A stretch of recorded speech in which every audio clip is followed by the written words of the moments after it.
اب آپ اس مبارک سلسلے کا 15واں حلقہ سماعت فرمائیں۔ مجھے پولیس والے روز مارتے ہیں، شام کو پھر کپڑے پہن کے ہم آ جاتے ہیں، ہمارا کیا بگڑتا ہے؟ ہمارے پاس تو منوں کے حساب سے عزت ہے نا، آپ کی عزت ہوتی ہے تھوڑی سی دھکے سے بھی ختم ہو جاتی ہے۔ تو اس لیے ہمیشہ یاد رکھیں کہ جس آدمی کو احساس نہ ہو، حضور کا زمانہ خیر القرون قرن کا زمانہ تھا، وہ تو کسی بندے کو صرف یہ ہو جانا کہ سزا بھی دی ہے بس وہ مر جاتا تھا۔ جو حضور کا زمانہ دور ہوتا گیا، لوگوں میں حالات بڑھتے گئے، جرائم بڑھتے گئے۔ اصولی سی بات ہے نا کہ جتنا ہم روشنی سے دور ہوں گے پھر اندھیرا ہی بڑھے گا نا، یہ تو قاعدہ۔ وہ جو نور تھا، حضور نور نبوت تھا، اس سے جب دور ہوتے جائیں گے تو اندھیرا ہی ہوگا۔ تو حضرت عمر رضی اللہ تعالی نے صحابہ کی میٹنگ بلائی کہ بھی شراب کی حد میں فیصلہ کیا جائے، اجتہاد کیا جائے۔ تو سب سے پہلے کہتے ہیں کہ رائے حضرت علی نے بھی دی، لیکن 80 کوڑے کی حد جاری کرنے والا جو ہے وہ حضرت عمر رضی اللہ تعالی عنہ وارضہ۔ تو اسی طرح یہ بھی موافقات سیدنا عمر رضی اللہ تعالی عنہ میں ہے کہ جو حضرت عمر رضی اللہ تعالی عنہ نے پردے کے بارے میں بات کی وہی ہو گیا۔ ایک دفعہ حضرت آقا انعامدار صلی اللہ علیہ وسلم کے بارے میں مشہور ہو گئی بات کہ حضور نے بیویوں کو چھوڑ دیا۔ حضرت عمر رضی اللہ تعالی عنہ جو ہیں وہ آئے اپنی بیٹی کے پاس، بی بی حفصہ حضور کی، حضرت عمر کی بیٹی ہے، حضور کی بیوی ہے۔ اور آتے ہی حضرت عمر نے غصے کا اظہار کیا، فرمایا کہ حفصہ دیکھو، اچھا میں نے تمہیں کئی دفعہ کہا ہے کہ اللہ کے نبی کو تنگ نہ کیا کرو۔ اچھا وجہ کیا تھی اصل میں جھگڑے کی؟ وجہ یہ تھی کہ حضور صلی اللہ علیہ وسلم جو بیویوں کو خرچہ دیتے تھے نا جی، اب بیویاں تھی سخی، کپڑا آیا وہ خیرات کر دیا، کوئی خرچہ آیا، روٹی پانی کا دانے آئے، کھجور آئے، خیرات کر دی۔ پھر حضور سے کہا حضور ہمارے گھر میں تو کچھ نہیں، اور دیں۔ حضور نے اور بھیجا، وہ شام کو پھر خیرات ہو گئی۔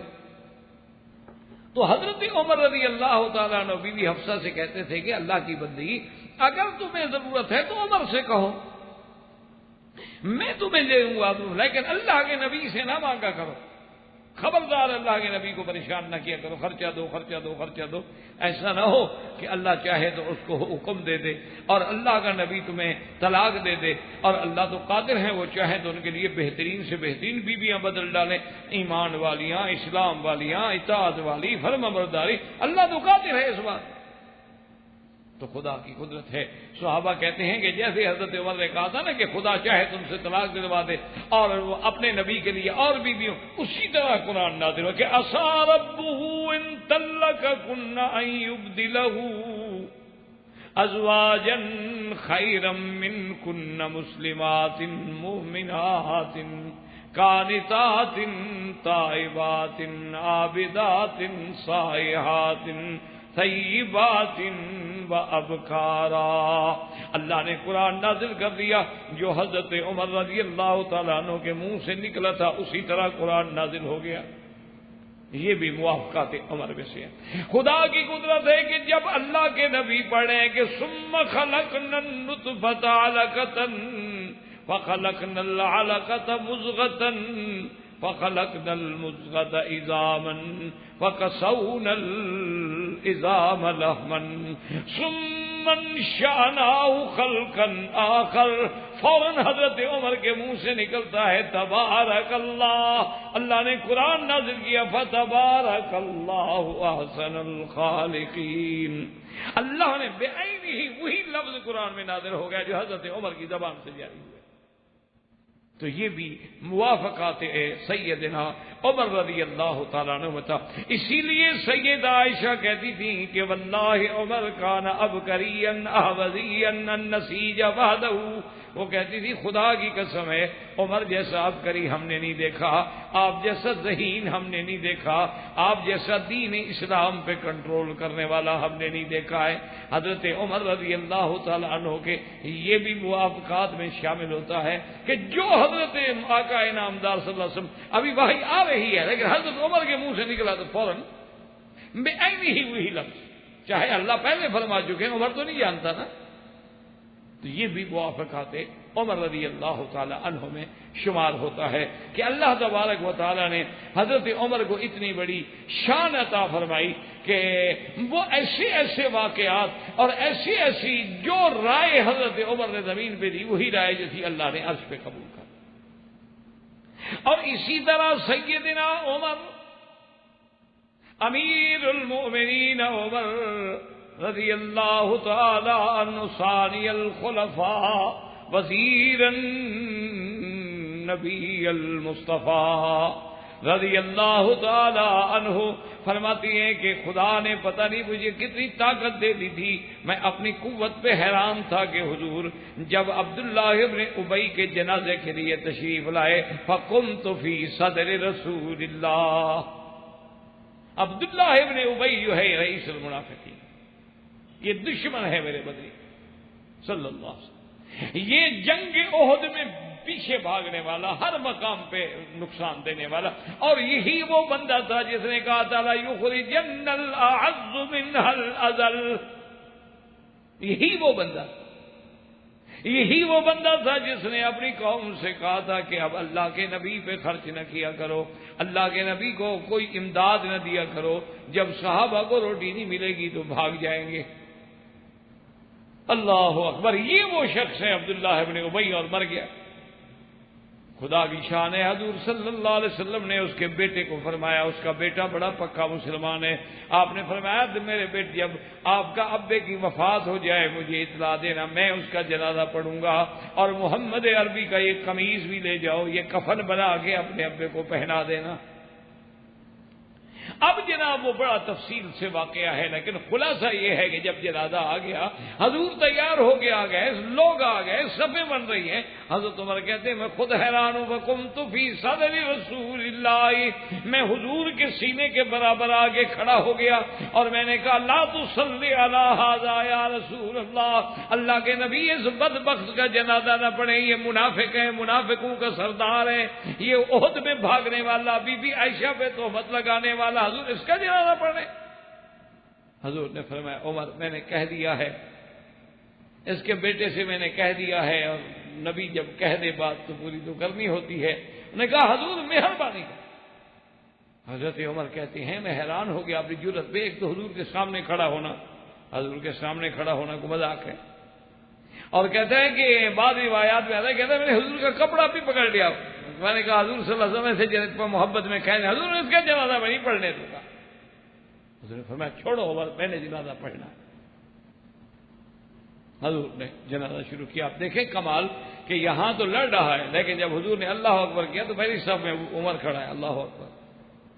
کیوں مشورہ دینا الگ بات ہے، لیکن اطاعت نبی تو الگ بات ہے.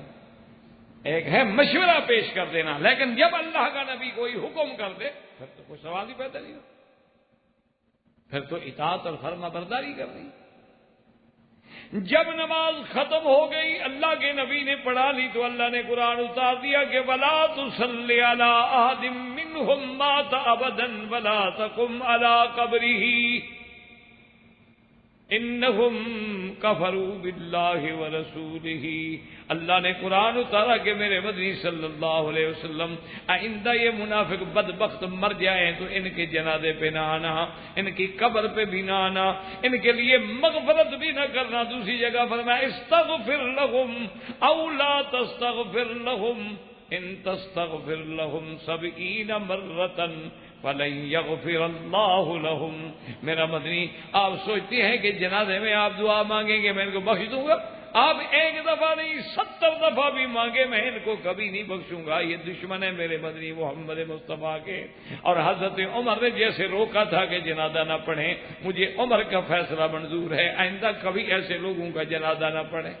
تو قرآن وہی اترا جو حضرت عمر کا فیصلہ ہے.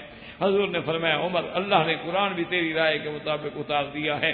لیکن علماء نے لکھا ہے کہ ایک لطیفہ علماء نے لکھا ہے علمیہ کہ خدا کی شان ہے کہ اگر اللہ تبارک و تعالیٰ 2 منٹ کے لیے یہ آیت پہلے اتار دیتے تو حضور نماز نہ پڑھتے منافق پر. لیکن اللہ نے نماز تو پڑھنے دی اور آیت قرآن کی بعد میں اتار کے منع کیا۔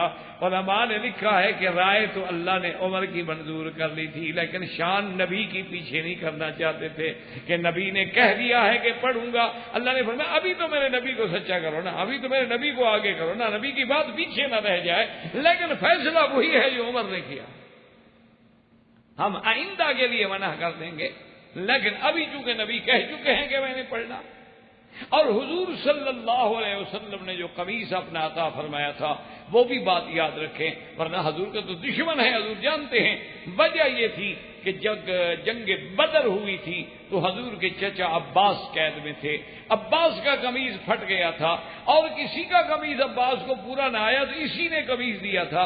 حضور نہیں چاہتے تھے کہ اس کا احسان باقی رہ جائے، اس لیے حضور صلی اللہ علیہ وسلم نے زندگی میں قمیص دے کے اس منافق کا احسان ختم کر دیا۔ لیکن یہ قرآن پاک کی آیت جو تھی یہ بھی موافقات عمر میں ہے کہ جیسے حضرت عمر نے کہا تھا کہ حضور جنازہ نہیں پڑھنا، اللہ نے وہی قرآن نازل کر دیا۔ تو یہ اولیات عمر اور موافقات عمر، انشاءاللہ زندگی باقی تو بات باقی۔ وآخر دعوانا ان الحمدللہ رب العالمین۔ برادران اسلام، واجب الاحترام بزرگوں، دوستوں، بھائیوں، عزیز نوجوانوں، خلفائے راشدین کے دروس میں ثانی الخلفاء وزیر النبی المصطفیٰ سیدنا عمر بن الخطاب رضی اللہ تعالی عنہ کے فضائل، مناقب، صفات، سیرت، صورت کا ذکر کیا گیا الحمدللہ۔ اب جو ہم نے سابقہ درس میں بات شروع کی تھی، ان کو مصطلحات علماء میں یعنی علمی اصطلاح میں کہتے ہیں متاعن۔ تو اب یہ باب ہے متاعن عمر رضی اللہ تعالی عنہ کا کہ سیدنا امیر المؤمنین عمر بن الخطاب رضی اللہ تعالی عنہ پر ان کے اعداء، مخالفین، معارضین نے جو طعن کیے ہیں یعنی جو اعتراض کیے۔ اصل میں بات یہ ہوتی ہے کہ بعض لوگوں نے تو اعتراض ہوتے ہیں غلط فہمی کی بنا پر، اور بعض اعتراض ایسے ہیں کہ جو بالکل ایک بنیادی طور پر ایک فرقے میں، ایک پروگرام کے تحت، ایک منصوبہ کے تحت، جیسا کہ میں نے عرض کیا تھا کہ جب اللہ نے اسلام کو عظمت دی، جب اللہ تبارک و تعالی نے پورے عالم میں اسلام کا پرچم بلند کر دیا، اور جب صحابہ رضوان اللہ علیہم اجمعین جیسی ایک کمزور جماعت جو ہر لحاظ سے، اقتصادی لحاظ سے، سیاسی لحاظ سے، عدد کے لحاظ سے، اسباب کے لحاظ سے بالکل کمزور، لیکن جب اللہ نے اپنی نصرت کے ساتھ اس دور کی سپر پاور کو، جو اس وقت کی سپر پاور جو تھی وہ روم تھی اور فارس تھی، ان صحابہ رضوان اللہ علیہم اجمعین نے، انہوں نے اپنی قوت ایمانی اور حق پہ ہونے کے سبب سے اللہ کی نصرت سے ان بڑی طاقتوں کو روند ڈالا۔ اسی لیے اقبال نے یا شاید کسی اور شاعر نے کہا کہ بات کیا تھی، کہ بات کیا تھی کہ نہ روم و ایران سے دبے چند بے تربیت اونٹوں کے چرانے والے۔ تو جب اسلام اس زور سے پھیلا کہ روم فتح ہو گیا، فارس فتح ہو گیا، اسلام قسطنطنیہ فتح ہو گیا، اسپانیہ تک پہنچ گیا، غرناطہ تک پہنچ گیا، ماشاءاللہ یعنی ادھر سین تک اسلام پہنچ گیا، تو اب دشمنان اسلام نے یہ سوچا کہ ہم ان کا مقابلہ قوت سے نہیں کر سکتے، اب مقابلے کا ایک حل ہے کہ منافقانہ طور پہ ہم مسلمان بن کے ان کے اندر داخل ہو کر مسلمانوں کو آپس میں تقسیم کریں۔ اور اس فتنے کے پیچھے یہودیت تھی، اور آج بھی 1400 سال کے بعد دیکھ لیں کہ اسلام کے خلاف جتنی سازشیں ہو رہی ہیں ان کے پیچھے یہودیت، صہیونیت۔ تو ان لوگوں نے پھر اپنے لوگ پیدا کیے، سیدنا عمر رضی اللہ تعالی عنہ کو شہید کرایا، پھر سیدنا عثمان رضی اللہ تعالیٰ عنہ کو محصور کر کے مدینہ منورہ میں شہید کرایا، جیسے انشاءاللہ ہم پڑھیں گے۔ اور اسی طرح پھر انہوں نے اعتقادی لحاظ سے فرقے پیدا کیے کہ یہ حضرت علی کا فرقہ ہے، اور یہ دوسرے صحابہ کی جماعت ہیں، اور یہ محبان اہل بیت ہیں، اور یہ محبان صحابہ ہیں۔ کہیں روافض پیدا ہوئے، کہیں نواسب و خوارج پیدا ہوئے، اور اسلام میں آہستہ آہستہ آہستہ آہستہ فرقہ بندی ہوتی گئی، مسلمان ایک دوسرے سے دور ہوتے۔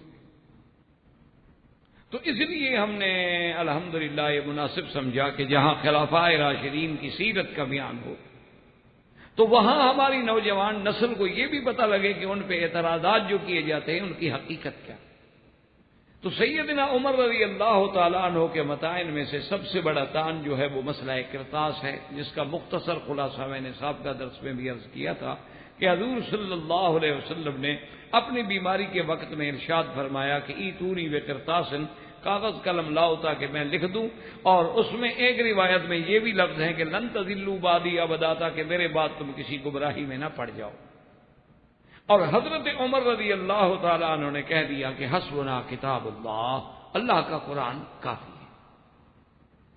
اس پہ دو جماعتیں ہو گئیں، ایک جماعت کہے بھی لکھنے کے لیے لے آؤ، بھی لکھوا لو، ایک جماعت کہے کہ نہیں بھائی ٹھیک ہے اللہ کا قرآن کافی ہے، بات چھوڑو، حضور کے آرام کا وقت ہے، بیماری کی شدت کا وقت ہے، اس وقت آپ سے لکھوانے کا کیا مطلب۔ اور جو لوگ خاندانی ہوتے ہیں، جن کو اللہ نے ایک شرف دیا ہوتا ہے، ان کے دماغ میں اس وقت مریض کی حالت سامنے ہوتی، تو اسی بات کو بہرحال رنگ دیا گیا، پھیلایا گیا کہ حضور لکھنا چاہتے تھے، اور حضور حضرت علی رضی اللہ تعالیٰ عنہ کی خلافت چاہتے تھے لکھنا، لیکن حضرت عمر نے روک دیا اور حضور کے سامنے شور کیا، حضور کے سامنے آواز بلند کی، اور ایک لفظ یہ بھی آتے ہیں کہ یہ بھی کہا کہ نعوذ باللہ شاید حضور پاک جو ہے بیماری کی وجہ سے، یعنی اللہ معاف کرے، بیماری کا اثر ہے اور آپ ایسے غلط باتیں کہہ رہے ہیں جیسے بیمار کہہ دیتا ہے۔ تو کہتے ہیں کہ اتنی بڑی زیادتی کے بعد حضرت عمر کا تو اسلام شک میں پڑ جاتا ہے، اور تم کہتے ہو کہ ہم اس کو خلیفہ رسول مان لیں۔ تو اس اعتراض کی بنیاد یہ، سب سے پہلی بات یہ ہے کہ اگر اعتراض کرنے والے حضرات یہ خود سوچ لیتے کہ بھئی تمہارا تو دعویٰ ہے کہ حضور جب حجۃ الوداع سے واپس آئے ہیں تو غدیر خم کے مقام پہ آپ نے اعلان کر دیا کہ من کنت مولا فعلی مولا ہو، حضرت علی کی خلافت کا تو اعلان ہو گیا تھا، تو پھر لکھنے کی کیا ضرورت تھی؟ یا تو وہ بات مانو کہ غلط ہے، اگر وہ بات صحیح ہے تو پھر حضرت علی کی تو بات کا اعلان ہو چکا۔ اور نمبر دو بات یاد رکھیں کہ اگر حضور صلی اللہ علیہ وسلم نے کچھ لکھوانا بھی تھا، لکھنا بھی تھا، تو کیا یہ اللہ کا حکم تھا؟ اور اگر یہ اللہ کا حکم ہے تو پھر اللہ کے نبی نے پورا کیوں نہیں کیا؟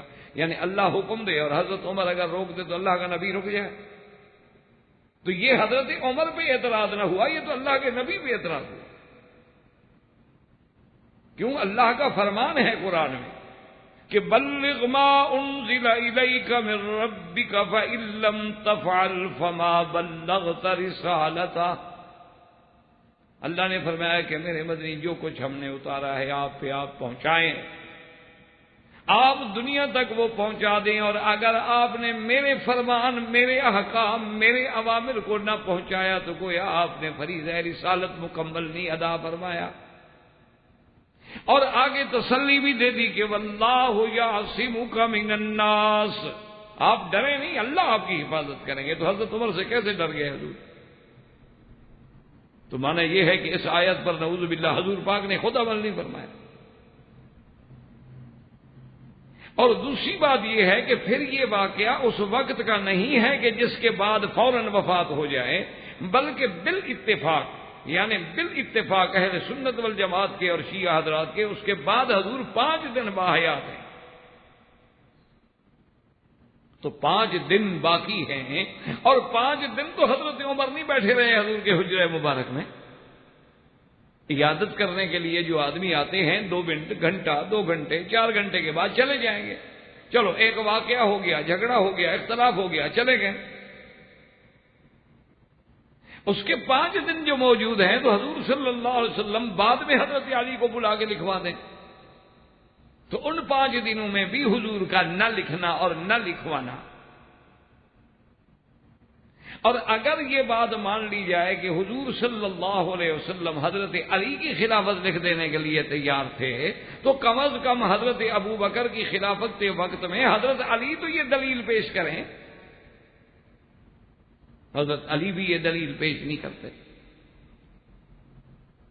تو اس لیے ہمیشہ بات کو یاد رکھیں کہ پھر یہ بالاتفاق ہے، یعنی اہل سنت والجماعت کا بھی اور شیعہ حضرات کے جو منصف مزاج لوگ ہوتے ہیں، بعض جن کو اللہ نے کچھ علم دیا ہوتا ہے، وہ جانتے ہیں کہ آیت قرآن اتر چکی تھی، الیوم اکملت لکم دینکم واتممت علیکم نعمتی ورضیت لکم الاسلام دینا۔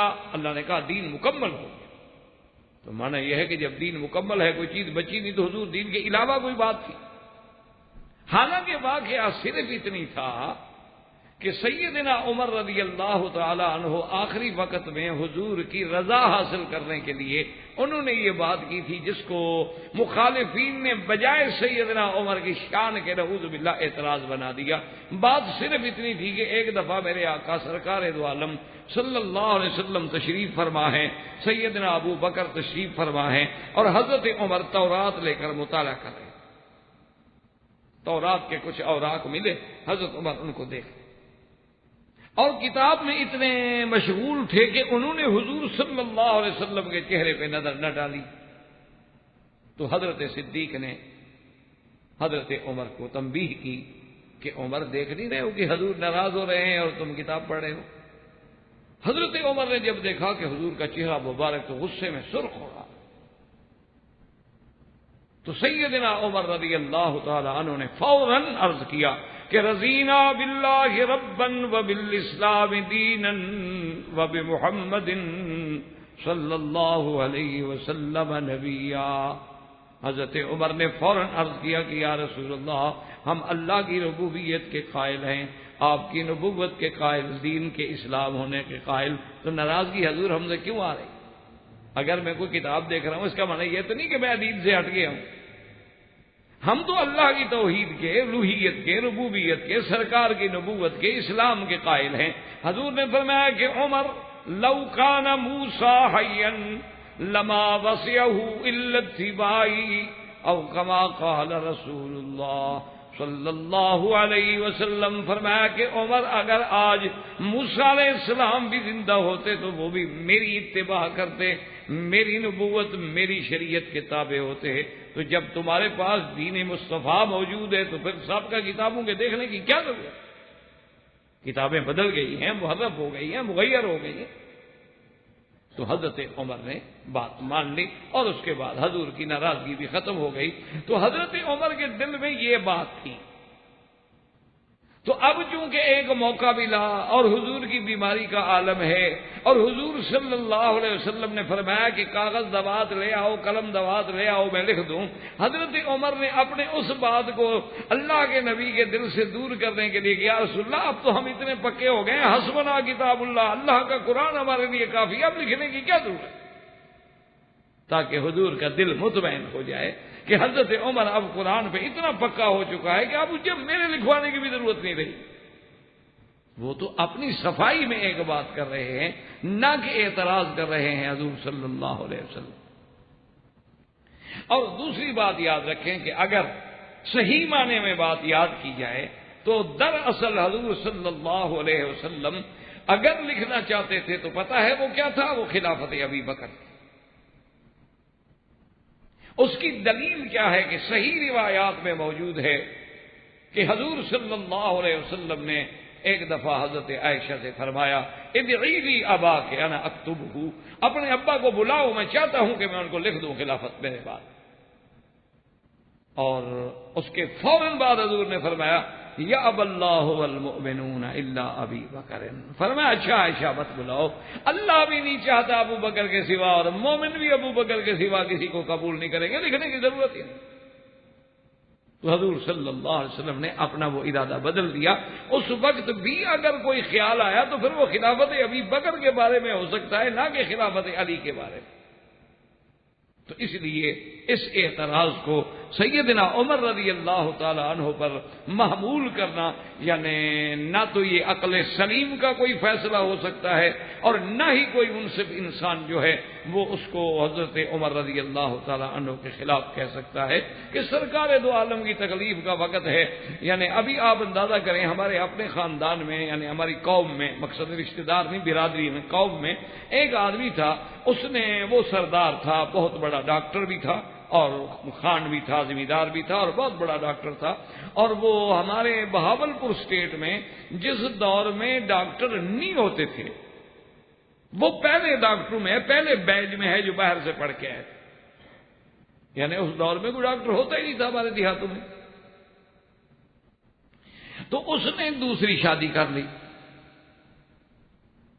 اب اتفاق یہ فطری بات ہے، حالات ہوتے ہیں کہ دوسری بیوی جب آ جائے تو پہلی بیوی بیچاری دور ہو جاتی ہے، اس کی اولادیں بھی ذرا دور ہو جاتی ہیں، دوسری بیوی جو ہے وہ قریب ہوتی ہے اور اس کی اولاد بھی قریب ہوتی ہے. تو ان لوگوں نے باقاعدہ اس خان صاحب پہ اپنا محبت سے، پیار سے، خدمت سے اتنا تسلط کر لیا کہ ساری چیزیں جو تھی نا، خان صاحب بڑی جائیداد کے مالک تھے، وہ سب اپنے قبضے میں لے لی. تو اب خان صاحب کو بیماری میں خیال آیا کہ بھئی یہ بات تو ٹھیک ہے لیکن میری پہلی بیوی بچے تو مارے جائیں، میرے پہلے بیوی بچے جو ہیں وہ تو مارے جائیں. اچھا خدا کی شان ہے ابھی انہی ڈاکٹر صاحب کا ایک لڑکا جو ہے وہ اب بھی یہاں اسی ملک میں ہیلتھ آپ کے وزارت سیاہ میں کام کرتے ہیں. تو انہوں نے اپنے بیٹے کو، پہلی بیوی کے بیٹے کو پیغام دیا کہ بھی تم اپنی امی کو لے آؤ. وہ اس مکان میں، اب تو دوسری بیوی کے ساتھ رہ رہے تھے نا، اپنی والدہ کو اپنے مکان سے لے آؤ اور وہاں سے ایسا کرو کہ کوئی اقرار نامے کا اسٹامپ بھی لے آؤ تاکہ میں تم لوگوں کا حصہ جو ہے وہ اسٹامپ کر کے لکھ دوں تمہیں. خدا جانے میری موت کے بعد یہ تم لوگوں کو کچھ دیں گے کہ نہیں دیں گے، کیونکہ اب تو ہر چیز ان کے قبضے میں ہے. تو اس نے جا کے اپنی امی سے کہا، اس کی امی آئی یعنی اس کی پہلی بیوی آئی اور انہوں نے کہا کہ خان صاحب ہمارا مقدر ہمارے ساتھ ہے، اب تمہاری موت کا وقت ہے، اس وقت ہم تم سے اسٹامپ لکھواتے پھریں. پہلے تو تمہیں اسٹامپ لینے کے لیے جانا چاہیے یا اسٹامپ فروش کو گھر میں بلا کے اس سے تم خود خریدو، ہم خرید کے لے آئیں گے تو اس کی تو کوئی حیثیت نہیں ہوگی. تو ہمیں جائیداد سے زیادہ تمہاری صحت کی فکر ہے، ہمارے مقدر میں جو ہے مل جائے گا، ہم نہیں چاہتے کہ وہ تکلیف کرو، جو اللہ کو منظور. اور وہی ہوا، خان صاحب فوت ہو گئے، دوسروں نے قبضہ کر لیا لیکن انہوں نے لکھوانے کی تکلیف نہ دی کہ بھئی تم اس وقت موت کا عالم ہے، بیماری ہے، چھوڑو جو اللہ کو منظور ہے ہو. تو ہر خاندانی لوگ جو ہوتے ہیں وہ تو یہ باتیں سامنے رکھتے ہیں اور حضرت عمر نے بھی یہی بات سامنے رکھی کہ دین مکمل ہو گیا، اللہ کی نعمتیں پوری ہو گئی، اللہ کے نبی نے ہر چیز ہمیں بتلا دی ہے، اب کون سی چیز باقی رہ گئی ہے کہ ہم حضور کو اس وقت تکلیف دیں اور لکھوائیں. حسبنا کتاب اللہ، اللہ کا قرآن ہمارے لیے کافی ہے. تو یہ قابل اعتراض بات تو نہیں دی، یہ تو قابل فخر بات. اور اسی طرح نمبر 2، سیدنا امیر المؤمنین عمر بن الخطاب رضی اللہ تعالی عنہ پہ ایک اور اعتراض کرتے ہیں، حالانکہ حقیقت دیکھو تو وہ شان ہے بلا اعتراض. وہ کہتے ہیں کہ جی حضور صلی اللہ علیہ وسلم نے ایک آدمی کا جنازہ پڑھانا چاہا اور حضرت عمر نے آ کے روک دیا اور آ کے کہا کہ حضور آپ جنازہ نہ پڑھیں. حضور نے کہا کہ نہیں میں پڑھوں گا، عمر نے کہا کہ میں نہیں پڑھنے دوں گا اور حضور کا کپڑا پکڑ کے کھینچا. تو کہتے ہیں کہ دیکھو اللہ کے نبی کے سامنے آ کے مقابلہ کرنا، اللہ کے نبی کو روکنا، پھر حضور کا کپڑا پکڑ کے کھینچنا، اتنا بے ادبی کرنا جن کے آگے آواز اونچی ہو جائے تو عمل برباد ہو جاتے ہیں. اور یہ تو آواز کی بات نہیں، حضور کو روک رہے ہیں، پکڑ رہے ہیں، کپڑا پکڑ کے کھینچ رہے ہیں. تو کہتے ہیں کہ یہ چیز جو ہے یہ ثابت کرتی ہے کہ حضرت عمر نے حضور کے سامنے نعوذ باللہ بے ادبی کی، گستاخی کی. اور معنی یہ ہے کہ اپنے روب اور دبدبے سے حضور جو کام کرنا چاہتے ہیں نہیں کرنے دیتا. اور اللہ کا حکم ہے کہ لا تقدموا بین یدی اللہ ورسولہ، اللہ تبارک و تعالیٰ اور اس کے رسول کے آگے کسی قول اور فعل میں آگے ہونے کی کوشش نہ کریں. تو یہ تو آگے ہو رہا، تو اس نے قرآن کی مخالفت. تو حقیقت اگر دیکھی جائے میرے عزیز تو یہ اعتراض نہیں بلکہ یہ مسئلہ بھی سیدنا عمر کے باعث شان ہے نہ باعث نقصان. وہ واقعہ اصل میں یہ ہے کہ ابن ابی ابن سلول جو رئیس المنافقین تھا مدینہ منورہ میں اور دشمن نبی صلی اللہ علیہ وسلم، اور یہ اتنا بڑا دشمن ہے، اتنا بڑا گستاخ ہے، جس نے ایک دفعہ صحابہ سے اور اپنی جماعت کو صحابہ کے بارے میں اتنے گستاخانہ لفظ کہے تھے کہ سمن کلبہ کا یا کلو کا، کہنے لگا کہ عربوں کا محاورہ ہے کہ اپنے کتے کو گھی کھلاؤ پالو تاکہ تمہیں کل کو کھا جائے، تم لوگوں نے ان کو پالا ہے اسی لیے تمہیں مار رہے ہیں آج۔ اتنا گستاخ۔ اور یہ وہی آدمی ہے جو سیدہ عائشہ رضی اللہ تعالی عنہا پر تہمت لگانے میں سب سے پہلا بندہ ہے، سب سے پہلا کردار ہے کہ بی بی عائشہ کے بارے میں انہوں نے کہا جی یہ کیسے ہو سکتا ہے، ایک نوجوان لڑکی ہو 18 سال کی اور ایک نوجوان صحابی ہو اور 2 دن کا سفر ہو اور نعوذ باللہ وہ بیوی کیسے بچ گئی؟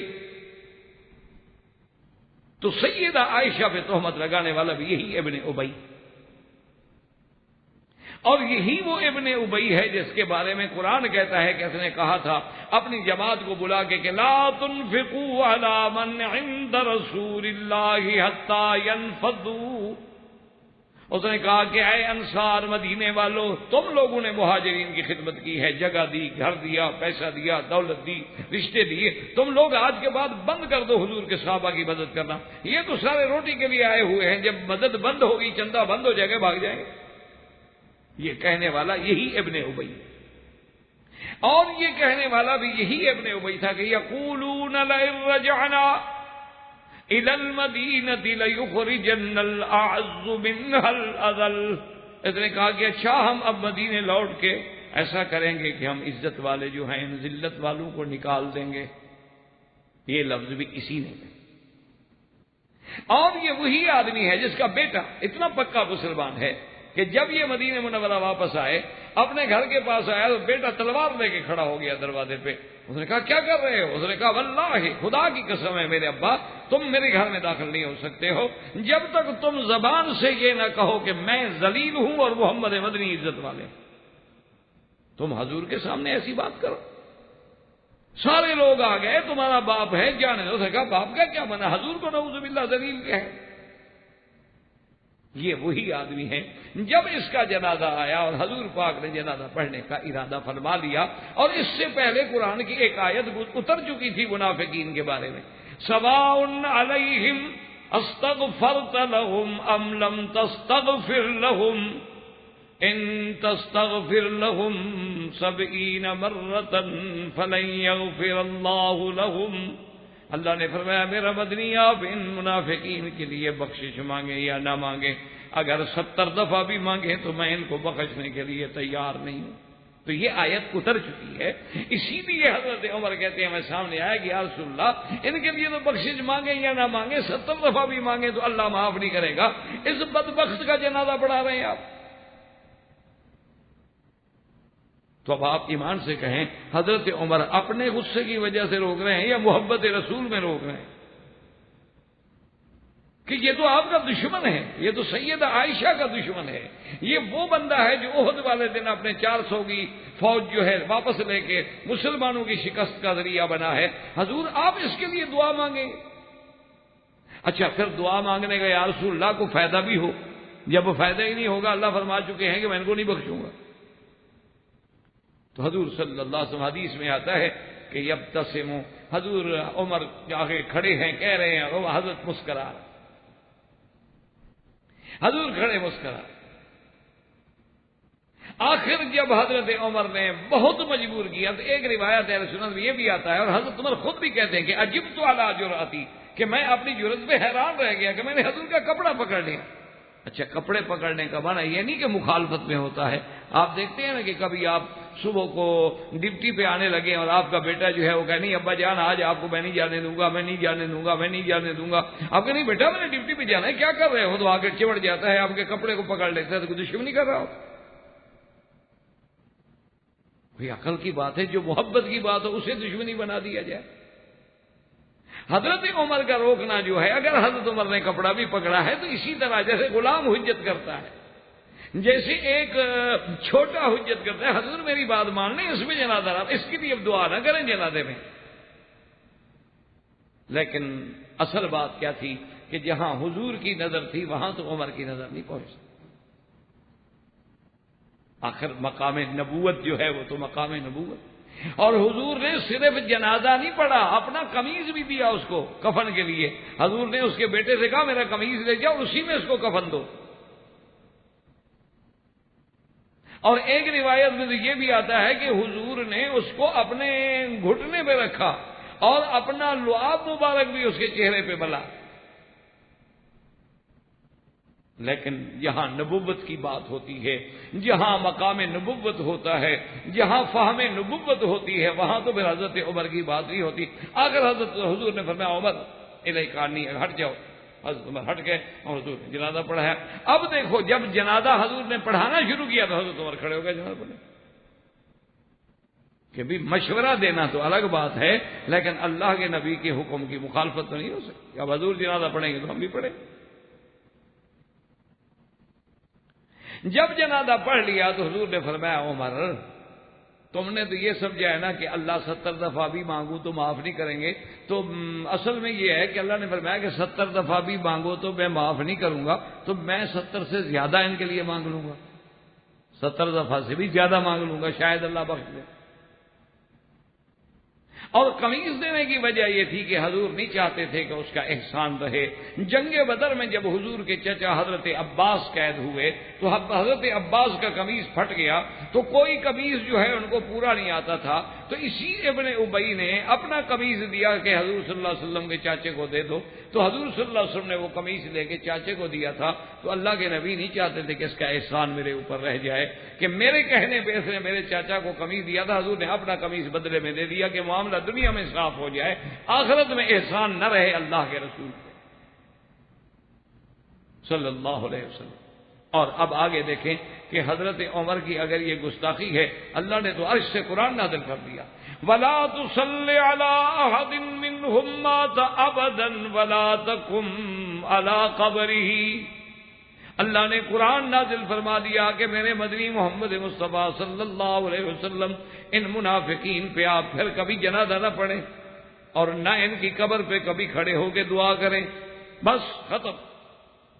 تو اللہ پاک نے تو عرش سے وہ فیصلہ منظور کیا جو عمر فرش پہ کھڑے ہو کے کہہ رہے ہیں کہ جنازہ نہ پڑھے، اللہ نے بھی وہی کہہ دیا.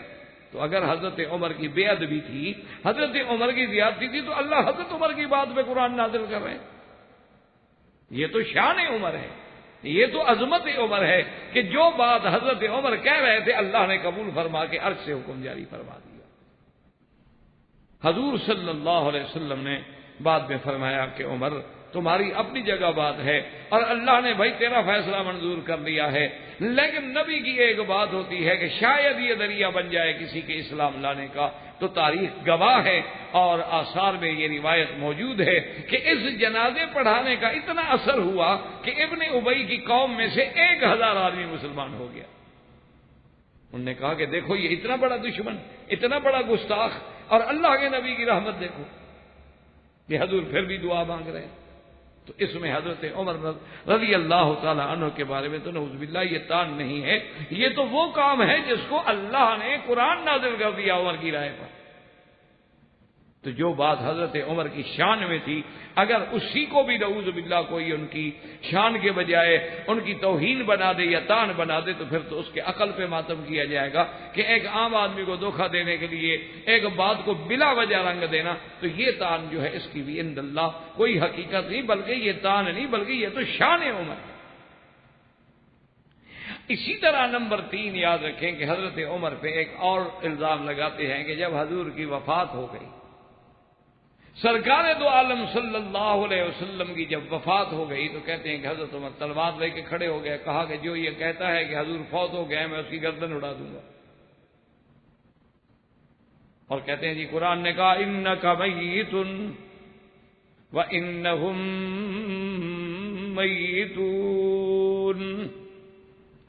اللہ کے قرآن نے فرمایا کہ میرے مدنی صلی اللہ علیہ وسلم آپ پہ بھی موت آئے گی، ان پہ بھی موت آئے گی. تو قرآن کہتا ہے اللہ کے نبی پہ موت آئے گی، عمر کہتا ہے موت نہیں آئے گی، تو قرآن کی مخالفت کر رہا. تو یہ بھی حضرت عمر رضی اللہ تعالیٰ عنہ کے بارے میں متائن میں نعوذ باللہ مخالفین نے شمار کر لیا. حالانکہ عند اللہ اگر آپ غور کریں اور عند اللہ یعنی منصفانہ نظر سے دیکھیں تو یہ کمال محبت ہے یا قابل اعتراض بات ہے کہ جب حضرت عمر کو حضور کی وفات کی خبر ملی تو صدمے سے آپ کے دماغ پہ اتنا اثر ہوا کہ نبی تو خاتم النبیین ہے، آپ کے بعد تو نبی ہے کوئی نہیں، تو نبی پہ موت کیسے آ گئی؟ تو یہ تو جوش محبت ہے، یہ تو تقاضا محبت ہے. آپ دیکھتے نہیں، اب دنیا میں بھی آپ نے دیکھا ہوگا کہ بعض اوقات آدمی موت آ چکی ہوتی ہے لیکن اس کے بیٹے اس کی بیٹے کہ نہیں ٹھہرو تو صحیح، دیکھو نہیں ابھی تو آنکھیں کھلی ہیں ان کی، کیوں کہتے ہو موت آ گئی ہے، صبر کرو کوئی موت نہیں، یہ تو سکتا ہے، یہ تو ایسے ہو جاتا ہے، یہ تو قومے میں ہے. محبت کی بات ہے کہ جب اللہ کے نبی کے صدمہ موت کی بات سنی تو حضرت عمر رضی اللہ تعالی عنہ نے فوراً یہ بات کہہ دی، اور یہ جذبہ محبت ہے اور یہ جذبہ حضور صلی اللہ علیہ وسلم سے مقام عشق ہے کہ جب اللہ کے نبی سے کسی کو عشق ہوتا ہے تو آپ سوچیں گے جب حضور کی وفات کا سنے گا تو کیا ہوگا. اسی لیے صحابہ کہتے ہیں کہ واللہ ما رائنا، خدا کی قسم ہے کہ ہم نے ایسا اضواء یوم، ایسا روشن دن ہم نے زندگی میں نہیں دیکھا تھا اس دن سے جس دن حضور تشریف لے آئے مدینے میں. کہتے ہیں جب حضور آئے ہیں خدا کی قسم معلوم ہوتا تھا کہ آج تو دن کی روشنی جو ہے وہ دگنا ہو گئی ہے. اور کہتے ہیں واللہ ما رائنا اظلم یوم، اور ہم نے اس دن سے زیادہ سیاہ دن، تاریکی والا دن نہیں دیکھا لما مات رسول اللہ صلی اللہ علیہ وسلم. جب حضور کی وفات ہوئی ہے تو گویا معلوم یہ ہوتا تھا کہ پوری دنیا تاریک ہو گئی، اندھیرا چھا گیا. تو آپ دیکھتے ہیں کہ جن کی محبت ہوتی ہے نا ان کو نعوذ باللہ کبھی اپنے محبوب کی، اپنے باپ کی، اپنے بیٹے کی، اپنے بھائی کی کوئی موت کی خبر تو کہتے ہیں میری تو آنکھوں کے آگے یار اندھیرا آ گیا، مجھے تو کچھ نظر ہی نہیں آ رہا. تو یہ تو کمال محبت ہے، یہ تو حضور صلی اللہ علیہ وسلم کے ساتھ عشق ہے. اسی لیے یاد رکھیں، اسی لیے بی بی سیدہ فاطمہ الزہرا رضی اللہ تعالی عنہا نے بھی کہا تھا کہ سبت علی مصائب لو انہا سبت علی الایام سرن لیالیا، کہ حضور آپ کی جدائی میں مجھ پہ ایسے مصیبتوں کے پہاڑ ٹوٹ پڑے ہیں کہ اگر یہ مصیبتیں کسی دن پہ بھی گر جاتی تو وہ رات بن جاتے. تو حضرت عمر کا یہ کہنا یہ عشق رسول ہے یا نعوذ باللہ تعالی. اس لیے پھر حضرت عمر فرماتی ہیں کہ تھوڑی دیر کے بعد فقدم ابی بکر رضی اللہ تعالی عنہ، حضرت ابی بکر آئے، فحمد اللہ واثنى علیہ، حضور کے منبر پہ کھڑے ہو کے خطبہ پڑھا، اللہ کا حمد کیا، اللہ کی ثنا بیان کی، اور اس کے بعد حضرت نے اعلان فرمایا کہ لوگوں سن لو، یا ایھا الناس من کان یعبد محمدا فإن محمدا قد مات ومن کان یعبد اللہ فإن اللہ حی لا یموت. حضرت عمر حضرت ابی بکر نے خطبے کے بعد فرمایا کہ لوگوں اگر تم عبادت کرتے تھے اللہ کے نبی کی تو اللہ کے نبی پہ موت آ گئی ہے، اگر تم اللہ کی عبادت کرتے ہو تو یہ اس کی صفت ہے جو ہمیشہ زندہ ہے اور موت نہیں آئے گی. باقی نبی ہو، رسول ہو، ولی ہو، فرشتہ ہو، موت آئے گی، اللہ کے نبی پہ بھی موت آ گئی. وما محمد الا رسول قد خلت من قبلہ الرسل افإن مات او قتل. جب آپ نے یہ آیت پڑھی حضرت عمر کہتے ہیں خدا کی قسم ہے مجھے ایسے معلوم ہو رہا تھا کہ جیسے یہ آیت آج اتری ہو، اور پھر اللہ نے میرے دل میں بھی بات ڈال دی کہ واقعی ابی بکر صحیح کہہ رہے ہیں. تو یہ مقام محبت ہے، یہ عشق ہے حضور کے ساتھ، یہ نہیں کہ نعوذ باللہ یہ اعتراض ہے یا تان ہے سیدنا عمر پر. تو اس تان کی بھی عند اللہ کوئی حقیقت نہیں. اسی طرح جناب آگے آئے ایک اور تان جو سیدنا عمر پہ ہے وہ یہ ہے، وہ کہتے ہیں کہ جی آپ نے ایک حاملہ عورت تھی، اس پر زنا ثابت ہو گیا. جب اس پہ زنا ثابت ہو گیا تو حضرت عمر رضی اللہ تعالی عنہ نے اس پہ حد جاری کر دی، حکم دے دیا کہ اس کو حد مارو. تو اس عورت کو صحابہ لے کے جا رہے تھے حد مارنے کے لیے، تو راستے میں حضرت علی رضی اللہ تعالیٰ عنہ آئے، انہوں نے پوچھا کہ کیا بات ہے، کیوں اس عورت کو لے کے جا رہے؟ انہوں نے کہا حضرت عمر نے فیصلہ فرما دیا ہے حد کا۔ تو انہوں نے کہا کہ چل واپس لے کے آئے۔ انہوں نے کہا عمر کیا فیصلہ کر دیا ہے اللہ کے بندے، تم کو اس پر حد مارنے کا تو حق ہے، لیکن لیس علی ابنہا سبیل، لیکن اس کے پیٹ میں جو بچہ ہے اس پر تو تمہارا کوئی حق نہیں حد مارنے کا، وہ تو حاملہ ہے۔ تو حضرت عمر نے فرمایا کہ لولا علی لہلک عمر، کہ علی اگر تم نہ ہوتے تو عمر تو آج ہلاک ہو۔ تو یہ بھی تان کرتے ہیں کہ دیکھو جی، ان کو یہ بھی پتہ نہیں تھا کہ حاملہ عورت کو حد نہیں لگائی جاتی، تو جس آدمی کو اتنے مسئلے کا پتہ نہ ہو تو وہ خلیفۃ المسلمین کیسے بن گیا؟ تو یہ تان بھی حقیقت نہیں رکھتا کہ ضروری تو نہیں ہوتا کہ عورت کے تمام احوال سے قاضی جو ہے وہ باخبر ہو۔ حضرت علی رضی اللہ تعالیٰ عنہ کو اس کے حمل کا پتہ تھا، حضرت عمر کو پتہ نہیں تھا، جب پتہ لگ گیا تو روک دی اور حضرت علی کی بھی تعریف فرما دی۔ تو اس میں کون سا قابل اعتراض بات؟ اچھا، اسی طرح ایسے حالات جو ہیں، ایسے حالات میں تو اللہ کے نبی سے بھی فیصلے ہوئے ہیں، ایک عورت کو حضور نے بھی حکم دے دیا کہ حد مارو، اور وہ حدیثتاً نفاس تھی، یعنی ابھی ابھی بچہ پیدا ہوا تھا اس کا، حضور نے حکم دے دیا رجم کا، تو حضرت علی رضی اللہ تعالیٰ کو حکم دیا، حضرت علی نے رجم نہیں ماری۔ اس کے بعد حضور نے پوچھا کہ کیا ہوا، اس عورت کو سزا دے دی، حد جاری کر دیا؟ حضرت نے کہا لا یار۔ انہوں نے کہا کیوں؟ انہوں نے کہا یا رسول اللہ حدیثتاً نفاس ہے، وہ تو ابھی تک بیچاری نفاس سے بھی نہیں نکلی، اور اس کے بعد ابھی چھوٹا سا بچہ ہے اس کا۔ تو حضور نے فرمایا احسنت یا علی، اچھا کیا تم نے، مجھے پتا نہیں تھا کہ وہ حدیثتاً نفاس ہے۔ تو اگر اس میں اللہ کے نبی کی شان میں کوئی فرق نہیں آتا تو عمر کی شان میں کیسے فرق آ گیا؟ ایک چیز کا پتہ نہ ہو اور اس پر اگر آپ ایک فیصلہ فرما دیں۔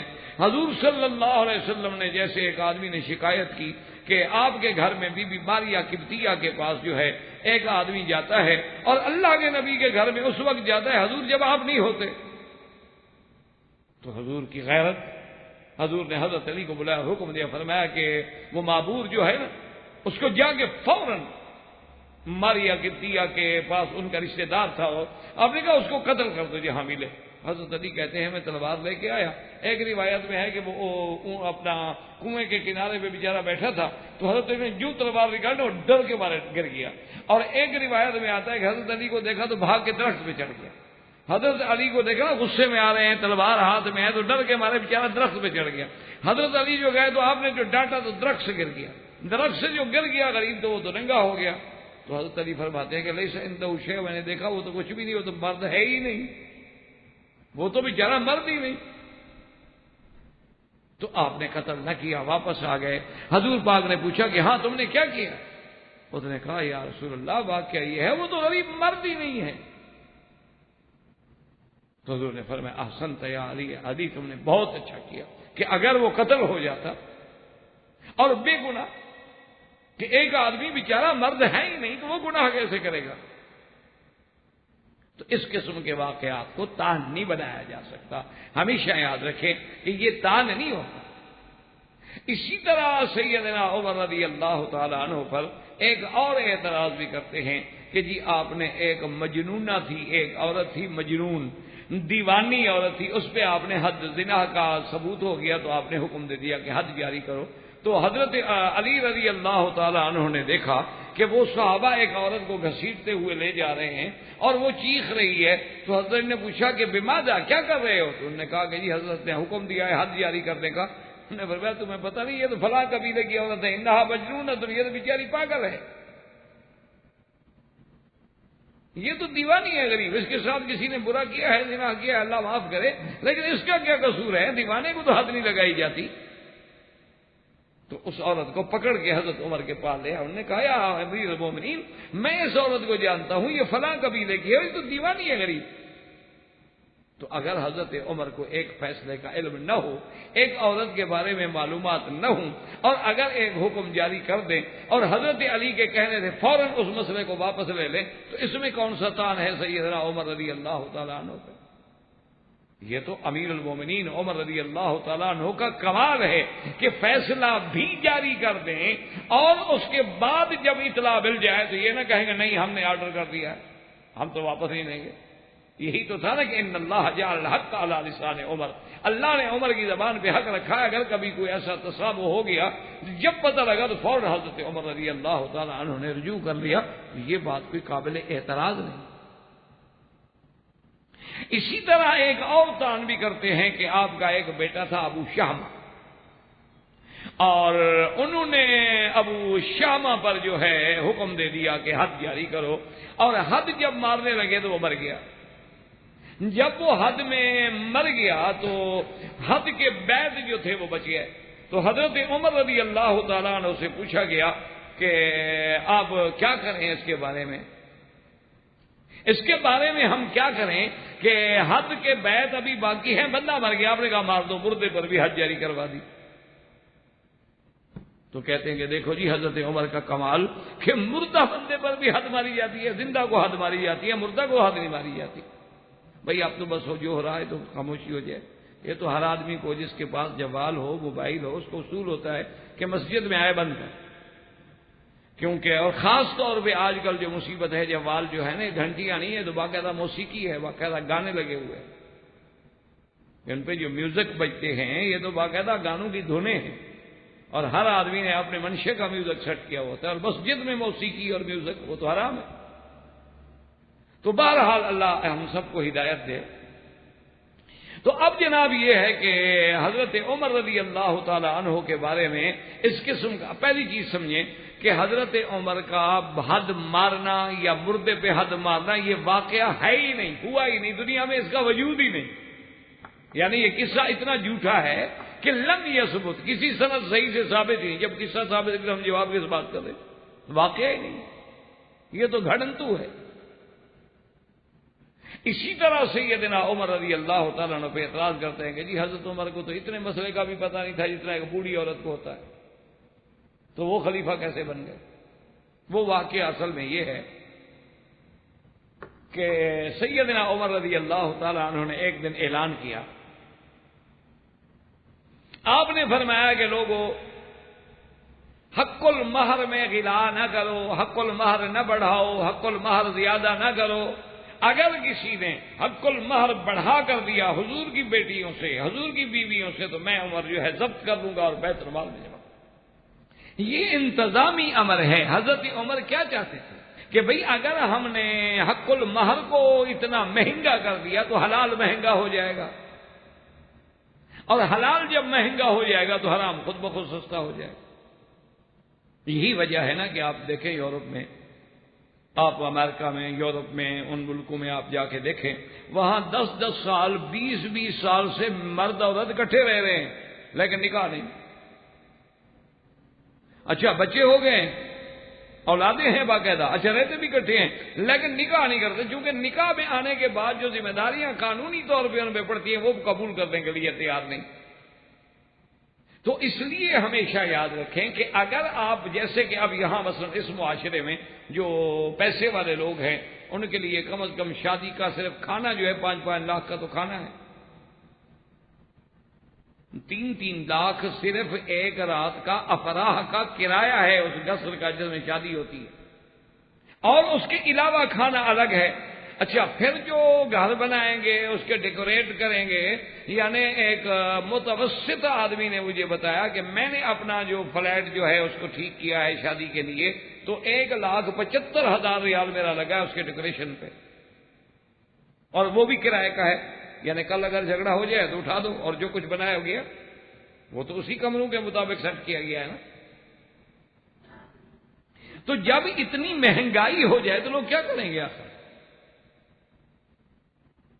تو اس لیے حضرت عمر نے ایک انتظامی حکم جاری کیا۔ جب آپ باہر آنے لگے تو ایک بڑھیا نے حضرت عمر کا ہاتھ روک لیا اور اس نے کہا کہ حضرت عمر، قرآن میں آتا ہے کہ آتیتم احداہن قنطارا، اور قنطار کہتے ہیں ڈھیر سارے سونے کو، تو آپ نے یہ پابندی کیوں لگائی؟ تو حضرت عمر چپ کر کے کھڑے ہو گئے اور کہا اچھا الحمدللہ، مدینے کی بوڑھی عورتیں بھی حضرت عمر سے زیادہ فقیہ نکلی، بھائی وہ قرآن کے زیادہ سمجھنے والی نکلی ہیں۔ اور حضرت عمر نے کہا کہ ٹھیک ہے میں اپنا آرڈر واپس لے لیتا ہوں، تو اب کہتے ہیں کہ جی حضرت عمر کو مسئلے کا پتہ نہیں. اللہ کے بندے یہ تان نہیں ہے، یہ مسئلے کی بات ہی نہیں. مسئلے کا پتہ نہ ہونا بھی ویسے کوئی ایسی بات نہیں ہوتی، کوئی توہین نہیں ہوتی. حضرت علی خود فرماتے ہیں کنت رجلا مزاح، کہ میں بڑا جوانی میں بڑا قوی اور طاقت والا آدمی تھا، تو مجھے اس قوت سے طاقت سے ہر وقت جو ہے مزی آتی رہتی تھی پیشاب کے ساتھ. تو اب میں شرم کے مارے حضور سے مسئلہ نہیں پوچھتا تھا کہ بھی مزی پر غسل کرنا ہے یا وضو کرنا ہے. مجھے شرم آتی تھی کہ حضور کی بیٹی میری بیوی ہے، میں کیسے مسئلہ پوچھوں. تو میں نے ایک آدمی کو سکھلایا کہ حضور سے مسئلہ پوچھ کے آؤ، اس بارے میں کیا حکم ہے. تو حضور نے فرمایا کہ نہیں، جب تک منی نہ ہو، شہوت سے نہ نکلے، مزی یا ودی جو ہے اس پہ غسل نہیں ہوتا، بس استنجا کر دیا، وضو کر دیا، کافی ہے. تو اب حضرت علی کو یعنی غسل کا مسئلہ بھی نہیں آتا تھا، وہ خلیفہ کیسے بن گئے؟ یہ تو اعتراض بےہودگی والی بات. نہ حضرت علی کی شان میں یہ گستاخی ہے، نہ حضرت کیوں مسئلے کا نہ ہونا. ایک عورت نے حضور سے آگے مسئلہ پوچھا کہ یا رسول اللہ، مجھے میرے خاوند نے ماں کہہ کے حرام کر دیا ہے، آپ بتلائیں میرے حق میں کیا ہوگا. آپ نے فرمایا کہ ما انزل اللہ فی کے، تیرے بارے میں کوئی قرآن کی آیت نہیں اتری. اس نے کہا حضور باقی سب دنیا کے مسئلے آپ حل کرتے ہیں، میرے لیے نہیں اتری. تو اب اللہ کے نبی نے کہا اللہ کی بندی، جب قرآن نہ آئے تو میں کیسے فیصلہ کروں. انہوں نے کہا نہیں حضور، آپ سب کا فیصلہ کرتے ہیں، میرا نہیں کرتے. حضور سے جھگڑ رہی ہے اور اس کے بعد کہا اچھا جی میں جا رہی ہوں، اللہ کو شکایت کرتی ہوں. اللہ نے قرآن اتارا کہ قد سمع اللہ قول التی تجادلک فی زوجہا وتشتکی الی اللہ واللہ یسمع تحاورکما. محمد مدنی صلی اللہ نے سن لیا ہے اس عورت کا جھگڑا جو آپ سے جھگڑ رہی تھی، اللہ نے سن لیا، اللہ نے حکم جاری کر دیا. تو اگر کسی مسئلے میں اللہ کا نبی بھی فرما دے کہ لا ادری، تو نبوت میں شان میں کمی نہیں آتی، چاہے جائے کہ حضرت عمر کی خلافت میں کمی آئے. اور یہ تو مسئلے نہ جاننے کی بات ہی نہیں ہے، حضرت عمر جانتے ہیں سب کچھ، یہ تو انتظامی امور تھے. ورنہ حدیث مبارک میں ہے حضور نے فرمایا سب سے بہتر اور خیر والی عورت وہ ہوتی ہے جس کا حق المہر تھوڑا ہو. ایسرہن صداقا، جو بالکل آسانی کے ساتھ بھائی بالکل شریعت کے مطابق حق المہر ہے، شریعت کے مطابق ایک دیکھ پکائی ولیمہ ہو گیا، السلام علیکم نہ خرچ. یہ کیا ہے کہ عورت کی وجہ سے بندہ ساری زندگی قرضے ہی ادا کرتا رہے. تو یہ بات تو حضور کی حدیث مبارک ہے. باقی حضرت عمر کا رک جانا یہ تو کمال اتباع ہے. حضرت عمر کی عادت تھی کان وقافا عند کتاب اللہ، کہ جب اللہ کا قرآن آ جائے تو حضرت عمر رک جاتے، بس اب بحث نہیں کرتے. یہ شان ہے عمر کی، اور یہ شان ہوتی ہے عالم کی. یہ مانا نہیں کہ حضرت امام مالک رحمۃ اللہ علیہ فرماتے ہیں کہ میں آیا مسجد میں، میں جب مسجد میں آیا تو عصر کی نماز کا وقت تھا، عصر کی نماز ہو چکی تھی. میں جب آیا تو میں آ کے بیٹھ گیا. میں آ کے بیٹھ گیا تو ایک چھوٹا بچہ جو تھا اس نے فوراً ایک آیت پڑھی کہ ورکعوا بار آ گئی، نماز پڑھو. حالانکہ اس نے حضرت مالک کے لیے نہیں پڑھی آیت، وہ تو بچہ ہے ویسی آیت پڑھ رہا ہے. حضرت عمر فرماتے ہیں میں کھڑا ہو گیا، وہ نماز پڑھ لی. حالانکہ میرے مسلک میں عصر کے بعد نماز جائز نہیں. حضرت امام مالک رحمۃ اللہ علیہ کے نزدیک عصر کے بعد نماز پڑھنا منع ہے جب تک کہ سورج غروب نہ ہو جائے.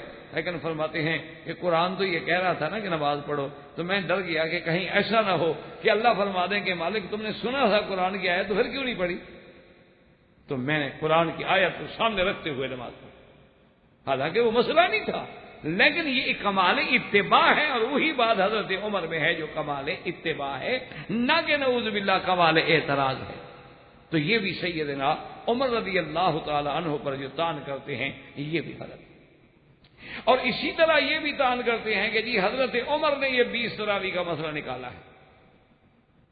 وہ کہتے ہیں کہ رمضان المبارک میں جو 20 تراویح پڑھی جاتی ہے وہ کہتے ہیں تو حضرت عمر کی بدعت ہے، حضرت عمر نے ہمارے گلے میں ڈال دی ہے. وہ کہتے ہیں اللہ کے دین میں اس نے اضافہ کر دیا ہے، اور اللہ کے دین میں جو اضافہ کیا جائے تو وہ بدعت ہوتی ہے، اور کل بدعت ضلالہ، اور ہر بدعت جو ہے گمراہی ہوتی ہے. تو حضرت عمر نے نعوذ باللہ بدعت ایجاد کی. اور سب سے بڑی دلیل یہ ہے، وہ کہتے ہیں کہ حضرت عمر خود کہہ رہے تھے نعمت البدعۃ ہذہ، کہ یہ بڑی اچھی بدعت ہے. وہ کہتے ہیں کہ جو خود بدعت کرنے والا آدمی تھا وہ حضور کا خلیفہ کیسے بن گیا. اللہ تبارک و تعالی رحم فرمائے، اللہ پاک سمجھنے کی توفیق عطا فرمائے. آج بھی بہت سارے لوگ ہیں ہمارے اہل سنت ہو کر بھی اس پہ اعتراض کرتے. چلو بھی وہ مخالف تو کریں، کم از کم تم تو نہ کرو، نہ پڑھو لیکن اعتراض تو نہ کرو، مخالفت تو نہ کرو، تم دوسرے قول پہ عمل کر لو لیکن سیدنا عمر کی شان تو نہ گھٹاؤ، علیکم سنتی و سنت الخلفاء الراشدین کی حدیث تو نہ بھول جاؤ۔ اور بات یاد رکھو کہ بدعت وہ ہوتی ہے جس کا اصل قرآن میں، حدیث میں، اجماع امت میں نہ ملے، وہ ہے بدعت، یاد رکھو۔ ایاکم ومحدثات الامور کل محدثۃ بدعہ وکل بدعۃ ضلالہ۔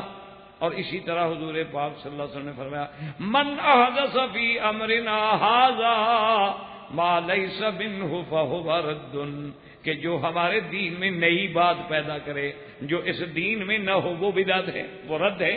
لیکن تراویح تو 3 رات حضور نے خود پڑھائی ہے، تو وہ بدعت کیسے بن گئی؟ حضور پاک نے باقاعدہ 3 راتیں خود مسجد میں آ کے تراویح پڑھائی، اور چوتھی رات جب صحابہ بیٹھے رہے حضور نہ آئے، صبح کو حضور نے فرمایا کہ میں نے رات تمہاری آوازیں سنی تھیں، تمہاری بے تابی بھی دیکھی تھی، لیکن میں آمدن نہیں آیا کہ کہیں ایسا نہ ہو کہ اللہ کو پسند آ جائے اور اللہ میری امت پہ نماز فرض کر دے اور میری امت نہ پڑھ سکے۔ تو جب حضور سے پڑھنا ثابت ہے تو وہ بدعت کیسے ہو گئی؟ یا تو حضور نے نہ پڑھی ہو، پھر تو آپ کہیں کہ حضرت عمر نے دین میں ایک نئی بات نکالی۔ اور دوسری بات یہ ہے آپ کا کہنا نعمت البدعۃ، تو شرعی بدعت مراد نہیں، بے اعتبار لغت کے دیکھو بھی ہے تو نئی بات نا کہ پہلے ہر قاری کے پیچھے 4 بندے، اس قاری کے پیچھے 2 بندے، اس قاری کے پیچھے 3 بندے، فجمعهم علی ابی بن کعب، حضرت عمر نے حضرت ابی بن کعب، کیونکہ ابی بن کعب وہ آدمی ہے اقرأکم، حضور نے فرمایا صحابہ میں سب سے زیادہ قرآن پڑھنے والا جو ہے ابی ہے، تو اس میں حضرت عمر نے حکم دیا، اور پھر سارے صحابہ اس پہ متفق ہو گئے، اور حضرت عمر کے زمانے سے لے کر آج تک توارث سے تعامل امت مصطفیٰ چلا آ رہا ہے، تو اس بات کو کیسے کہا جائے کہ حضرت عمر کا اعتراض ہے؟ بلکہ یوں کہو کہ جتنا قیامت تک 20 تراویحیں پڑھی جائیں گی حضرت عمر کو تو ثواب ملے گا، اور حضرت عمر خلیفہ راشد ہے، ہر خلیفہ راشد کا عمل اور پھر اجماع صحابہ ہے کہ ایک صحابی نے بھی اعتراض نہیں کیا، اس لیے یہ اعتراض اور یہ طعن جو ہے دراصل وہ بھی اپنے اندر کوئی حقیقت نہیں رکھتا۔ اور اسی طرح وہ یہ کہتے ہیں کہ جی حضرت عمر نے متع حرام کر دیا، حالانکہ متع حلال تھا۔ متع کا معنی یہ ہوتا ہے کہ کسی عورت کے ساتھ آدمی بغیر کسی گواہوں کے جا کے اپنی ایڈجسٹمنٹ کر لے کہ جی 1 رات کا آپ کیا لیں گی؟ انہوں نے کہا جی میں 200 روپے لوں گا۔ کہا اچھا ٹھیک ہے آپ 10 راتوں کے لیے میری پابند ہو جائیں۔ انہوں نے کہا ٹھیک، اس نے قبول کر لیا۔ تو یہ ہے متع۔ یہ ان کے نزدیک، شیعہ حضرات کے نزدیک صرف یہ نہیں کہ حلال ہے بلکہ عبادت ہے۔ اللہ معاف کر۔ اور استدلال وہ یہ کرتے ہیں، وہ کہتے ہیں جی حضرت ابن عباس کا فتویٰ موجود ہے کہ متع حلال ہے، اور حضرت عمر پہلا آدمی ہے جس نے متع حرام کر دیا۔ وہ کہتے ہیں جی حضرت عمر پہ کتنا بڑا گناہ ہوگا کہ متع حرام کر دیا۔ متع حلال ہوتا تو لوگ زنا تو نہ کرتے نا، متع کر لیتے۔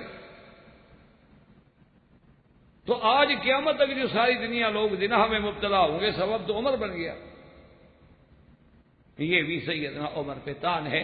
یاد رکھیں اصل بات یہ تھی کہ متع اسلام میں پہلے حلال تھا، کوئی نص نہیں آئی تھی اس کی حرمت کی۔ جیسے شراب کے بارے میں قرآن بھی اترا تھا، پہلی آیت بھی اتری تو صرف یہ اتری تھی کہ یسألونک عن الخمر والمیسر قل فیہما اسم کبیر ومنافع للناس۔ پھر آیت اتری کہ لا تقربوا الصلاۃ وانتم سکارا۔ اس کے بعد آیت اتری کہ شراب حرام ہے۔ تو جن لوگوں نے اگر پہلے پی لیا تھا تو ان کا کیا قصور ہے بھائی؟ اسلام میں پہلے متع حرام نہیں تھا، بعد میں اللہ نے متع حرام کیا، اور قرآن میں آگے کہ الا علی ازواجہم او ما ملکت ایمانہم، کہ تمہارے لیے صرف 2 چیزیں حلال ہیں، یا تمہاری بیویاں یا وہ عورتیں جو تمہارے مل کے یمین میں تمہارے جہاد کے بعد حصے میں آئیں۔ فمن ابتغى وراء ذلك فاولئک هم العادون۔ ان 2 کے علاوہ اگر کوئی تیسرا رستہ ڈھونڈے تو وہ اللہ کی حدود سے نکلنے والا ہے۔ تو یہ تو اللہ نے حرام کیا ہے، عمر کا کیا قصور ہے بھائی؟ یہ تو اللہ نے قرآن میں حرام کیا، حضرت عمر کا کیا قصور ہے؟ اور پھر اندازہ کرو کہ یہ بات وہ خود مان، اچھا ان سے پوچھو کہ اچھا جی بتا کرنے کے بعد وہ بیوی ہے، کیا جب وہ آدمی اس کو چھوڑ کے آئے گا تو وہ عدت گزارے گی؟ اگر اسی دوران میں 10 دن کے لیے جو کنٹریکٹ ہو اسی میں بندہ مر جائے تو عدت وفات گزارے گی؟ اسی دوران میں وہ بندہ مر جائے تو کیا وہ عورت وارث بنے گی؟ یہ تو وہ بھی نہیں مانتے، تو پھر وہ کیا ہوئی آخر؟ تو بیوی تو نہ بنی، جب بیوی نہ بنی تو آخر کیا بنی؟ تو مانا ازواج کے علاوہ کوئی چیز بنی، اور ازواج کے علاوہ کوئی چیز حلال نہیں ہے، تو اللہ کے قرآن نے حرام کیا ہے، اس میں حضرت عمر رضی اللہ تعالیٰ عنہ کا کیا قصور ہے؟ تو یہ بھی تان جو کرتے ہیں سیدنا عمر رضی اللہ تعالیٰ عنہ پہ، تو یہ بھی غلط۔ اچھا اسی طرح ایک تان کرتے ہیں کہ ایک آدمی آیا حضرت عمر کی خدمت میں، اس پہ زنا کی حد جاری ہونی تھی، تو آپ نے اس کے لیے ایک گوشہ منگوا لیا کھجور کا جس میں 100 شاخیں تھیں، اور کہا اس کو ایک دفعہ مار دو۔ تو کہتے ہیں دیکھو جی اپنا آدمی تھا، تو حضرت عمر نے 100 کوڑے کے بجائے 100 شاخیں مروا کے چھٹی کر دی، تو اللہ کے حدود کو توڑ ڈالا۔ اور یہ یعنی واقعہ ہماری بھی بعض کتابوں میں موجود ہے۔ الحمدللہ ہم لوگوں میں یہ عادت نہیں ہے کہ ہم حقائق سے چھپائیں یا حقائق کو نہ مانیں یا نعوذ باللہ جھوٹی باتیں بنائیں، جو بات ہے وہ اچھا اس کی وجہ کیا ہے کہ اس قسم کا فیصلہ بھی خود حضور پاک نے فرمایا تھا۔ حضور صلی اللہ علیہ وسلم کی خدمت میں ایک آدمی کو لایا گیا، انہوں نے کہا یا رسول اللہ اس بندے نے زنا کیا، زنا ثابت ہے، لیکن یہ بیچارہ اتنا بیمار ہے اور یہ ایسا ضعیف الخلقت ہے، پتہ نہیں اس نے یہ گناہ کیسے کر لیا۔ حضور نے جب اس کی حالت دیکھی تو آپ نے فرمایا یہ تو 100 کوڑے سے مر جائے گا، یہ تو برداشت ہی نہیں کر سکتا، یہ تو ایسا بیمار اور مریض ہے، اور بیماری ایسی ہے کہ لا یرجا برؤہ، اس کے تندرست ہونے کی کوئی امید بھی نہیں ہے۔ تو آپ نے فرمایا کہ اچھا یہ شاخیں منگوا کے ایک دفعہ مار لو۔ تو یہ فیصلہ اللہ کے نبی نے کیا تھا۔ اگر حضرت عمر کے سامنے ایک ضعیف الخلقت آدمی آیا اور انہوں نے بھی وہ فیصلہ کیا جو حضور محمد مصطفیٰ نے کیا ہے، اچھا پھر یہ فیصلہ تو قرآن میں بھی موجود ہے، تو حضرت عمر پہ اعتراض کرنے کے بجائے پہلے قرآن تو پڑھ لیں کہ حضرت ایوب علیہ السلام نے قسم کھا لی تھی کہ بیوی نے ایک غلطی کی، بڑا لمبا واقعہ ہے، اس وقت بیان نہیں، بہرحال خلاصہ یہ ہے کہ آپ نے قسم کھا لی کہ میں تمہیں 100 بیت ماروں گا، تم نے غلط مشورہ مجھے کیوں دیا اللہ کے نبی؟ اب جب حضرت ایوب علیہ السلام تندرست ہو گئے، اللہ نے صحت عطا فرما دی، مسائل ختم ہو گئے، تو آپ نے کہا کہ میں نے تو قسم کھائی تھی، اور نبی تو اپنی قسم بھی پوری کرتا ہے۔ اللہ نے فرمایا وَخُذْ بِيَدِكَ ضِغْثًا فَاضْرِب بِّهِ وَلَا تَحْنَثْ إِنَّا وَجَدْنَاهُ صَابِرًا۔ اللہ نے فرمایا ایوب مہربانی کر کے اپنی بیوی کو حد نہ مارے، بلکہ گوشہ لے لیں کھجور کا جس میں 100 شاخیں ہوں اور ایک دفعہ مار لیں۔ آپ اپنی قسم بھی پوری کر لیں، لیکن یہ بیوی بڑی صابرہ ہے، اسی نے تو تمہاری خدمت کی، اسی نے تمہارا ساتھ دیا ہے، ہم اس کے لیے رعایت کرتے ہیں۔ تو یہ تو اللہ نے خود سکھلایا ہے ایوب علیہ السلام۔ تو اگر حضرت عمر